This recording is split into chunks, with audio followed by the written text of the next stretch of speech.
ಮೊದಲನೆಯ ವಾಚನ ಪ್ರೇಷಿತರ ಕಾರ್ಯಕಲಾಪಗಳಿಂದ ವಾಚನ. ಅಧ್ಯಾಯ 17 ವಚನಗಳು 15, 22ರಿಂದ 18ನೇ ಅಧ್ಯಾಯ 1ನೇ ವಚನ.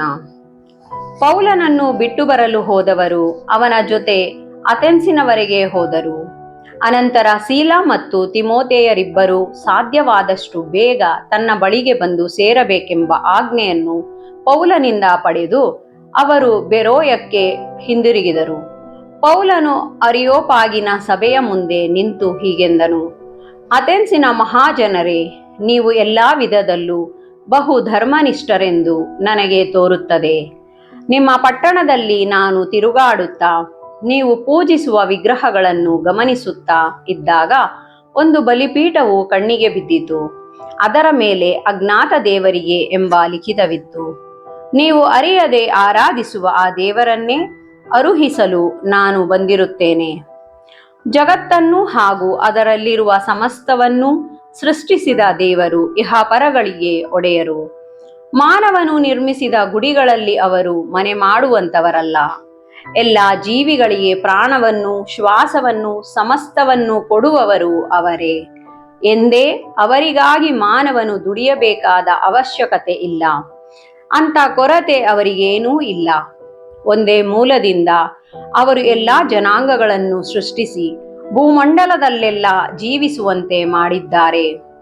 ಆಯಾ ಜನಾಂಗದ ಕಾಲಾವಧಿಯನ್ನು, ಅವರವರ ನೆಲೆಯ ಎಲ್ಲೆ ಮೇರೆಗಳನ್ನು ಮುಂಚಿತವಾಗಿ ಅವರೇ ನಿರ್ಧರಿಸಿದ್ದಾರೆ. ಜನರು ತಮ್ಮನ್ನು ಅರಸಬೇಕೆಂಬುದೇ ಅವರ ಉದ್ದೇಶ. ಹೀಗಾದರೂ ತಮ್ಮನ್ನು ಅರಸಿ ಸಾಕ್ಷಾತ್ಕರಿಸಿಕೊಂಡಾರು ಎಂದು ದೇವರು ಹೀಗೆ ಮಾಡಿದರು. ಆದರೂ ನಮ್ಮಲ್ಲಿ ಯಾರೊಬ್ಬರಿಂದಲೂ ದೇವರು ದೂರವಿಲ್ಲ. ಏಕೆಂದರೆ ನಾವು ಜೀವಿಸುವುದು, ಚಲಿಸುವುದು, ಇರುವುದು ಅವರಲ್ಲೇ.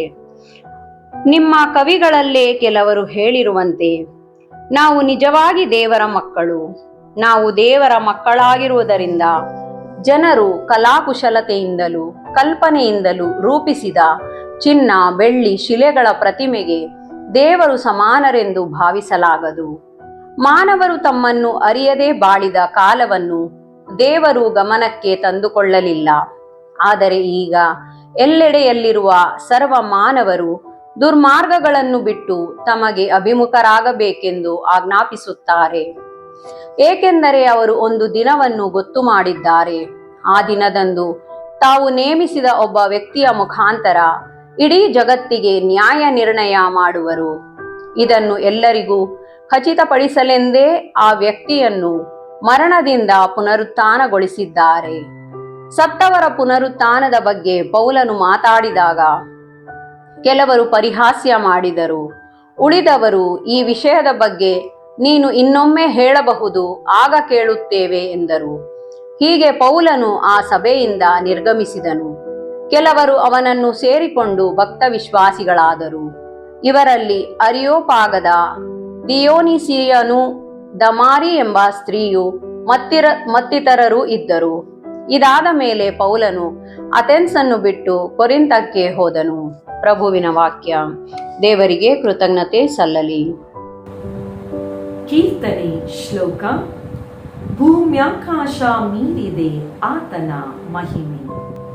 ಹೊಗಳಿರಿ ಸ್ವರ್ಗದಿಂದ ಪ್ರಭುವನು, ವಂದಿಸಿ ಮಹೋನ್ನತದಲ್ಲಿ ಆತನನ್ನು. ಆತನ ಸಮಸ್ತ ದೂತರೇ, ಸ್ತುತಿಸಿ ಆತನನ್ನು. ಆತನ ಎಲ್ಲಾ ಗಣಗಳೇ, ಹೊಗಳಿ ಆತನನ್ನು. ಶ್ಲೋಕ. ಭೂಮ್ಯಾಕಾಶ ಮೀರಿದೆ ಆತನ ಮಹಿಮೆ.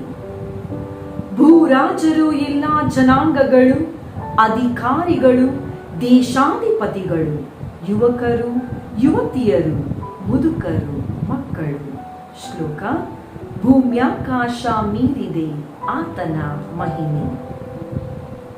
ಹೊಗಳಿ ಇವರೆಲ್ಲರೂ ಪ್ರಭುವಿನ ನಾಮವನ್ನು, ಭೂಮ್ಯಾಕಾಶ ಮೀರಿದ ಆತನ ಮಹಿಮೆಯನ್ನು, ಆತನ ಮಹತ್ತಾದ ಏಕೈಕ ನಾಮವನ್ನು.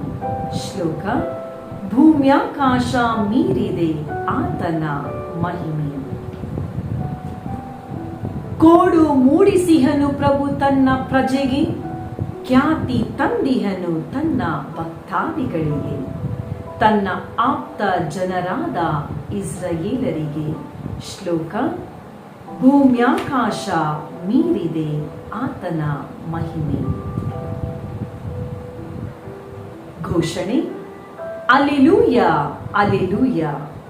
ನೀವು ಯೇಸು ಕ್ರಿಸ್ತರೊಂದಿಗೆ ಪುನರುತ್ಥಾನ ಹೊಂದಿರುವುದಾದರೆ ಸ್ವರ್ಗೀಯ ವಿಷಯಗಳ ಕಡೆಗೆ ಗಮನ ಕೊಡಿ. ಅಲ್ಲೆಲೂಯ.